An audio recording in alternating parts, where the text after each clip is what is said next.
Hello guys, this is Pratik Rao and I'm going to discuss an article. The US WHO exit a chance to reshape global health from The Hindu.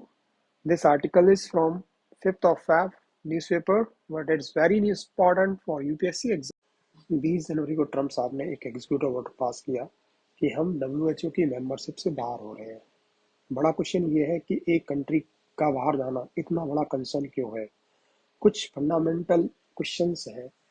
How can the US exit from the WHO be converted into an opportunity to create a stronger WHO?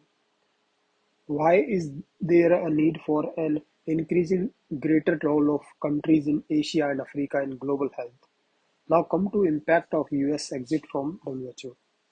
इसकी funding और operations पर गहरा असर होगा क्योंकि US सबसे बड़ा contributor है। ट्रम्प साहब की सबसे बड़ी शिकायत भी यही है।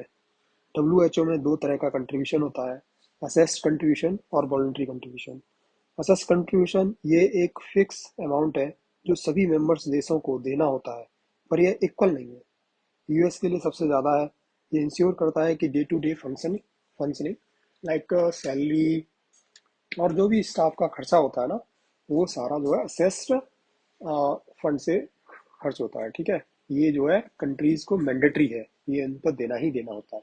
ये डिसीजन डब्ल्यूएचओ के असेस्ड कंट्रीब्यूशन और वॉलंटरी कंट्रीब्यूशन, ठीक है, वॉलंटरी जो कंट्रीब्यूशन होता है ना वो स्पेसिफिक प्रोजेक्ट के लिए होता है।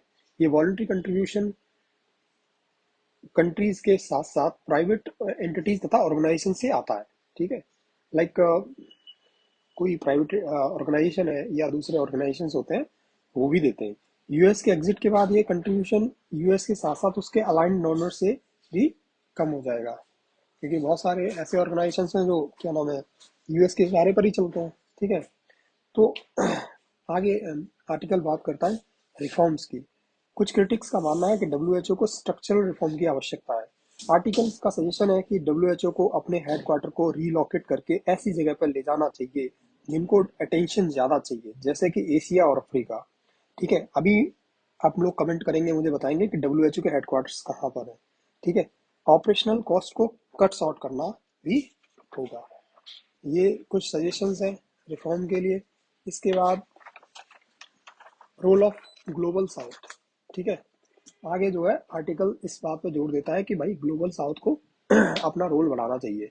यूएस के जाने के बाद एशिया अफ्रीका और लैटिन अमेरिका के देशों को गैप को फुल फिल करना होगा।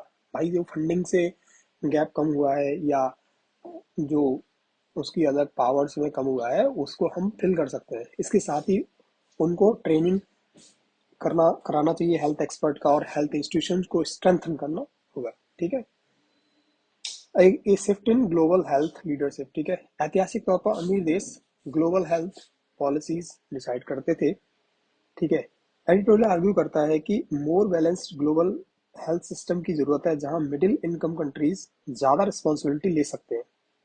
ग्लोबल साउथ को अपने एक्सपर्ट्स और इंस्टीट्यूशंस को डेवलप करना होगा और वेस्टर्न कंट्रीज से डिपेंडेंसी कम करनी होगी। लॉन्ग टर्म में एडिटोरियल सर्च करता है कि फ्यूचर में यूएस फिर से ज्वाइन कर सकता है।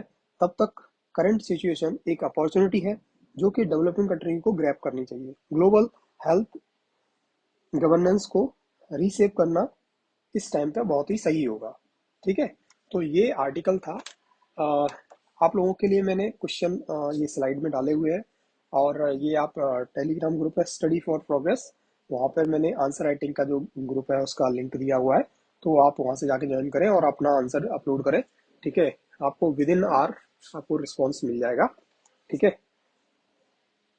तो thank you for watching, have a great day.